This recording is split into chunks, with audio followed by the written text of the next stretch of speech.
शुरुआत बड़ी और अहम खबरों के साथ। तो मानसून सत्र के दूसरे दिन विधानसभा में अनुपूरक बजट पेश किया गया। वित्त मंत्री सुरेश खन्ना ने सदन में 7,301 करोड़ से ज्यादा का बजट पेश किया। इस दौरान सुरेश खन्ना ने कहा कि 4 साल में पब्लिक परसेप्शन बदला है। साथ ही उन्होंने कहा कि अनुपूरक बजट से सरकार की विकास की योजनाओं को आगे बढ़ाया जाएगा।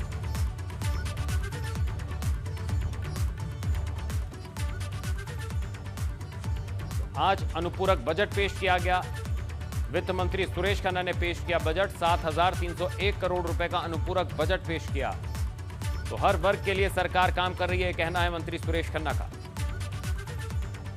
अब कल इस पर चर्चा हो। 7,301.52 करोड़ रुपए का माननीय बजट है, अनुपूरक बजट। ये हमारा जो 5,50,000 करोड़ रुपए का जो एनुअल बजट था उसका 1.33% है माननीय मात्र। बहुत ही छोटा अनुपूरक बजट है और खास तौर से इसमें फोकस उन बातों पर किया गया है कि जो अत्यंत जन कल्याणकारी हैं या किसी योजना को पूरा करने के लिए है, और कुछ मान्यवर ऐसी नई मांगे भी हैं मान्यवर इसमें। खास तौर से युवाओं के लिए रोजगार के अवसर सृजन करने के लिए विशेष रूप से 3,000 करोड़ रुपए की व्यवस्था की गई है। गन्ने का भुगतान, अधिवक्ताओं के लिए सामाजिक सुरक्षा की निधि, अंबेडकर स्मारक तथा सांस्कृतिक केंद्र का निर्माण,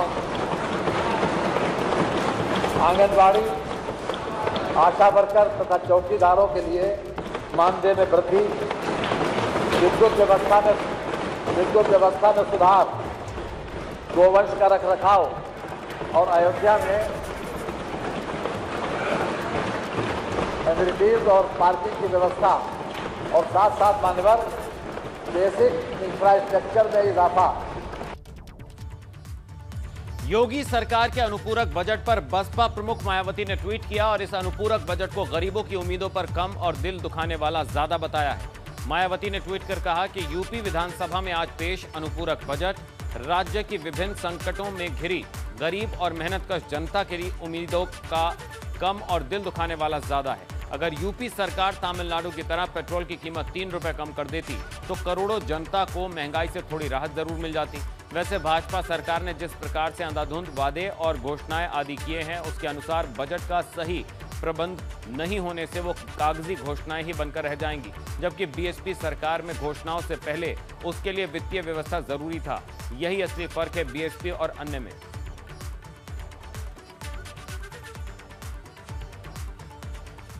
वहीं विधानसभा में समाजवादी पार्टी ने महंगाई का मुद्दा उठाया। सपा के नेता विधानमंडल राम गोविंद चौधरी ने महंगाई के मुद्दे पर सरकार को घेरा, जिसकी वजह से सदन को स्थगित तक करना पड़ा।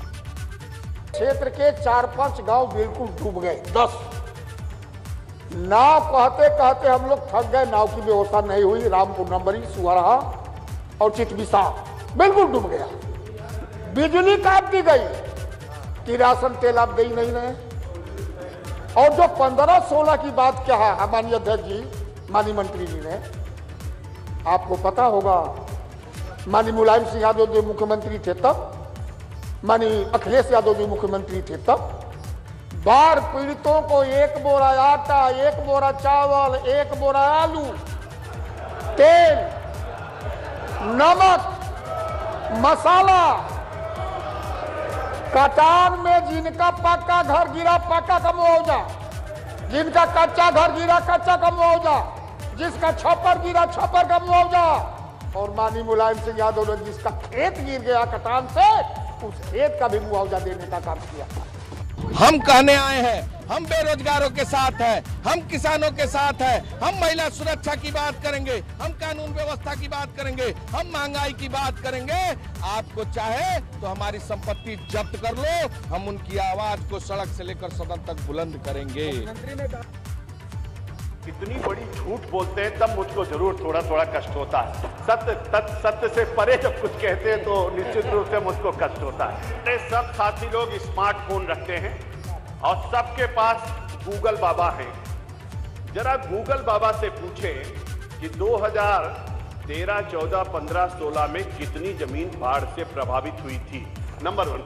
मानिए देखिए ये बात, ये राहत आयुक्त तय करते हैं, मेरा बाढ़ डिपार्टमेंट नहीं, ये राहत आयुक्त के यहाँ से, रेवेन्यू डिपार्टमेंट से जमीन कितनी प्रभावित हुई वहां से निश्चित किया जाता है। जिलाधिकारी इसको बना के देते हैं। हमारे आदरणीय नेता प्रतिपक्ष जी बहुत वरिष्ठ हैं, हम लोग इनसे बहुत कुछ सीखते रहते हैं। तो ये राहत आयुक्त के उस पर सब चीजें वेबसाइट पर हैं, अगर जानना चाहेंगे तो गूगल बाबा बताएंगे कि कितनी जमीन प्रभावित हुई थी और 2019 और 20 और 2020 और 21 में कितनी जमीन प्रभावित हुई, ये सबको पता चल जाएगा मानव। वहीं सुहेल देव भारतीय समाज पार्टी के अध्यक्ष ओम प्रकाश राजभर ने विधानसभा में अंबेडकर की तस्वीर का मुद्दा उठाया और सरकार पर हमला बोला, तो वहीं उन पर मंत्री अनिल राजभर ने पलटवार भी किया। बाबा साहब डॉक्टर अंबेडकर जी की प्रतिमा लगाने के संबंध में पिछली बार भी इसी सदन में चर्चा हुई थी और आज तक अभी बाबा साहब डॉक्टर अंबेडकर की प्रतिमा सदन में नहीं लग पाई।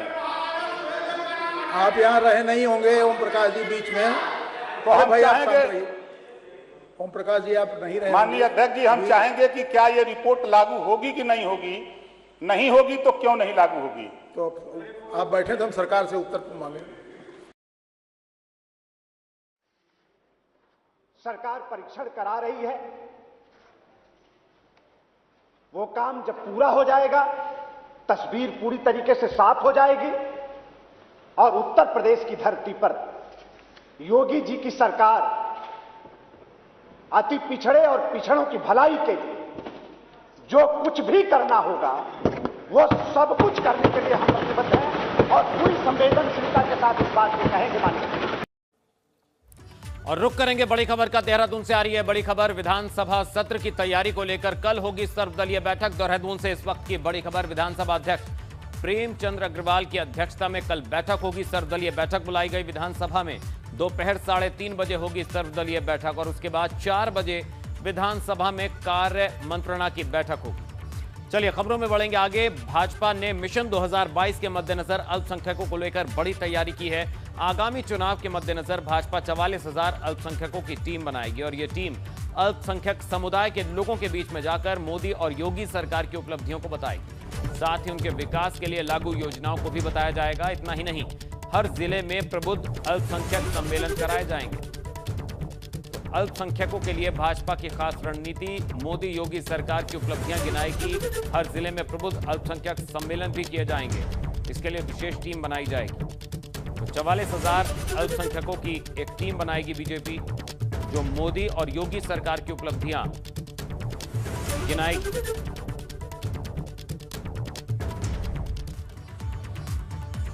और बुलेटिन में अब बात जेल में बंद मुख्तार अंसारी की, जो इन दिनों चौतरफा संकट में नजर आ रहे हैं। एक तरफ मऊ में मुख्तार अंसारी पर विधायक निधि के दुरुपयोग के मामले में जमानत अर्जी खारिज हो गई है, साथ ही आरोप पत्र भी दाखिल हो गए हैं, तो वहीं दूसरी तरफ उनकी विधायकी की पर तलवार लटकी है, क्योंकि सदन से लगातार गैर हाजिर रहने पर उनकी विधानसभा सदस्यता खत्म की जा सकती है।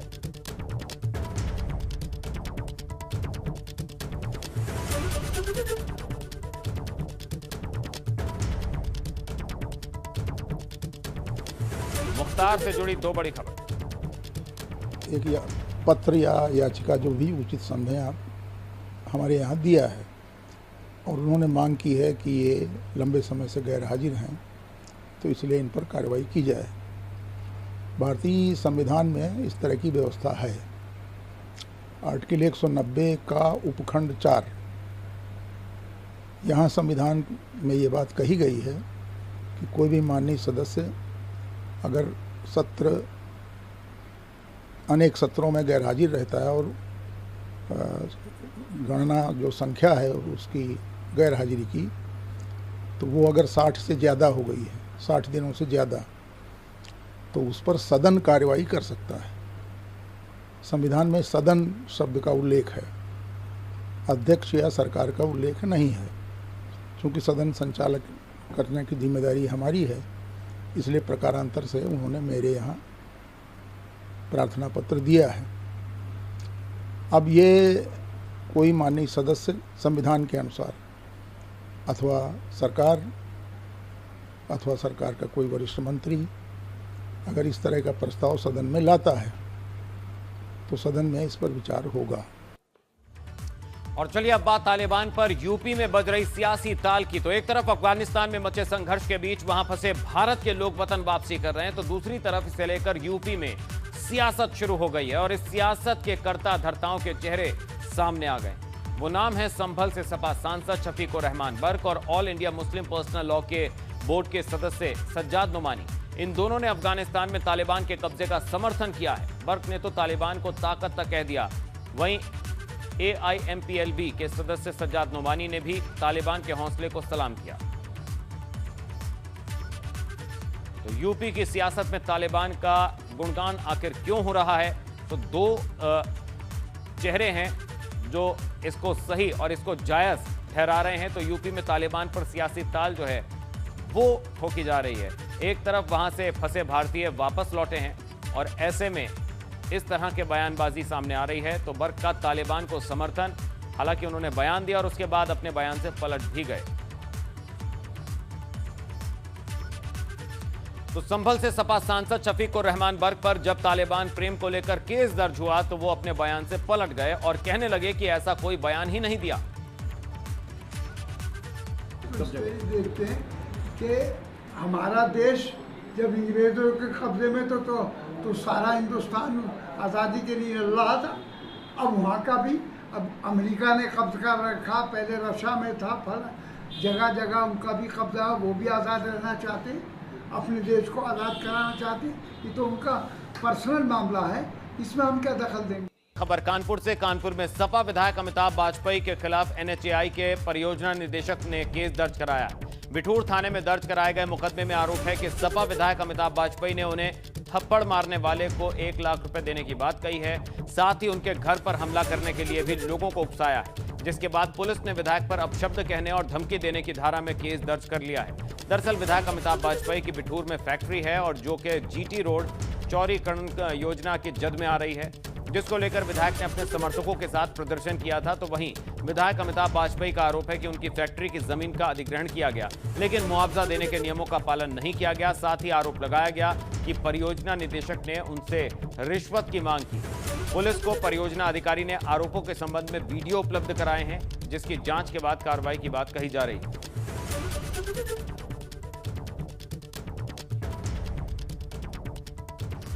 और कानपुर से ही बड़ी खबर आ रही है, रुक करेंगे इस वक्त की बड़ी खबर का। बिकरू कांड की SIT जांच में दोषी पाए गए पुलिस कर्मियों पर कार्रवाई शुरू हो गई है। इस वक्त की बड़ी खबर।